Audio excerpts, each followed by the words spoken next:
This is IFBL Tech War Season 2. For our second game tonight, we had Team PLDT and Team Gcash with a score of 75-73. PLDT win against Gcash. Now let's dive into the mind of our 2XU player of the game, JL De Los Santos, scoring 31 points, 11 rebounds, 5 assists, and 3 steals.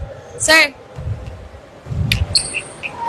Each possession becomes crucial in overtime. What was the key focus for the team in terms of offensive? Ayun, sabi ko nga, walang bibitaw. Tuloy-tuloy lang. Every possession kasi mahalaga. Kasi napaka-crucial yung game. Nag-overtime pa. Sobrang pagod na kami. Pagod na rin yung kalaban. So talagang committed lang. Tapos, ayun, siguro medyo sinwerte lang sa uli. Nakakuha tayo ng foul tsaka na-made natin yung dalawang free throw. So, ayun, very thankful talaga. Any particular improvement that the team needs to keep the win streak alive? Ayun, siguro nung nakaraan sinabi ko mga big man namin. Ngayon naman siguro yung ano namin, yung 1 and 2 position namin, point guard and the shooting guard. Nakakapag-hustle na kami, nakakatakbo na kami. Yung defense namin, ayun, medyo may improvement kaysa ng mga past games namin.